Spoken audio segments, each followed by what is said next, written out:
Hello， 大家好，我係若希。2026我有一個新諗法，做咗8年 YouTuber， 我想玩啲新嘢。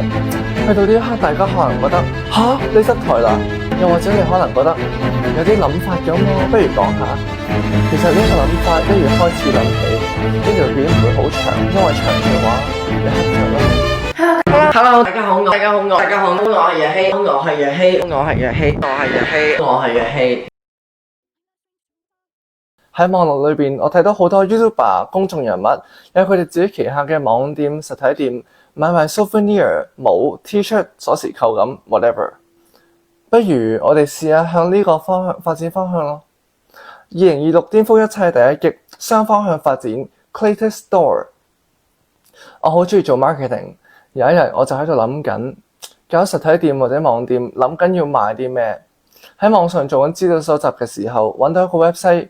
個 website 名叫商業秘密，令我可以好簡單咁設計啲衫啊、褲啊，加自己個 logo， 加字體。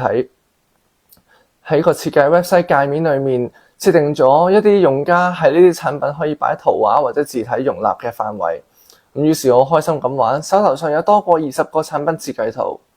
搞下我突然間醒起，之前親戚送俾我嗰個電話殼，首先喺度講聲多謝。送咗就係而家你喺呢度背後見到我嗰部電話。一開始我同佢講，我想用翻我 channel 嗰個車路士 logo 公仔擺落電話殼。之後佢話翻俾我知個 logo 唔用得 ，Castify 話因為有版權問題。之後我就擺咗一張我同妹妹之前落雪影嘅相。跟住今次去到設計 product 嘅時候就諗起，咪住先，我唔可以用個 logo 嘅喎。如果我要繼續實現呢個夢想，咪即係要完全轉 logo？ 我諗咗1分鐘，呢一個係關乎成個 YouTuber 形象最大嘅賭注。做啦！於是大家有一晚就見到我將 YouTube、Facebook、Instagram、Twitter、Blue Sky 做咗一個完全嘅形象翻身。但係個策略係，因為大家已經認得 logo 裏邊隻手叉腰嗰張相、沙灘背景同埋啲字體嘅大概擺位，我決定做一個小 adjustment。總之執走個 logo， 加自己啲元素，自己做嘅元素就得啦。於是我決定，因為我長期關注加拿大香港事務講到好似外交部咁，亦都係 YouTuber， 所以就加個金色框令佢靚啲啦，就用呢個做新 logo 啦。呢個計劃因為兼顧大學嘢，有一段時間1月至4月靜咗。而家4月中我翻嚟啦。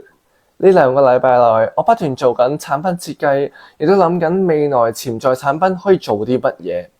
然後我決定今晚我拍呢條片，前幾日開定啲社交媒體賬號，做好個 marketing profile 先。今晚拍片就可以直接宣傳埋、介紹埋啦嘛。成立呢個潛在個人服裝品牌嘅初衷係因為希望可以有一啲產品象徵希台大家庭，或者一啲 souvenir 代表我嘅 fans 觀眾等等，又或者等20年後萬民企業個計劃，到時就可以全場一齊着藍色、白色、黑色嘅 T 恤，全世界一齊揈閃光燈嗌口號咁。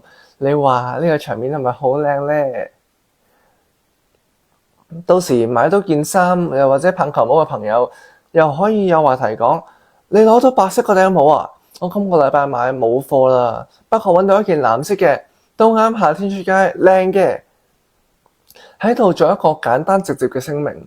今次呢個個人產品牌嘅宣傳片，係向大家用一個簡單嘅 market pitch 方式，同大家介紹一個潛在想實現嘅計劃。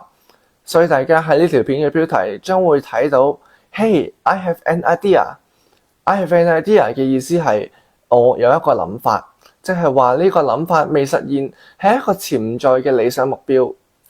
喺呢個品牌嘅社交媒體帳號，大家會睇到 Hey, I have an idea 呢句口號。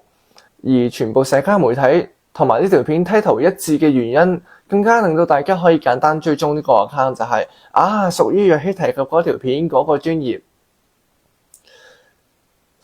所以大家亦都會喺社交媒體見到專頁冇地址、冇電話號碼，不過當然有聯絡到我嘅電郵方法。呢個電郵方法亦都會喺 YouTube channel 嘅資訊版面睇到。有朋友可能擔心未做正式嘅商業鋪頭擺社交媒體專頁出嚟會唔會有法律問題㗎？我可以答唔會，因為呢個係我自己嘅品牌，可以自己做決定。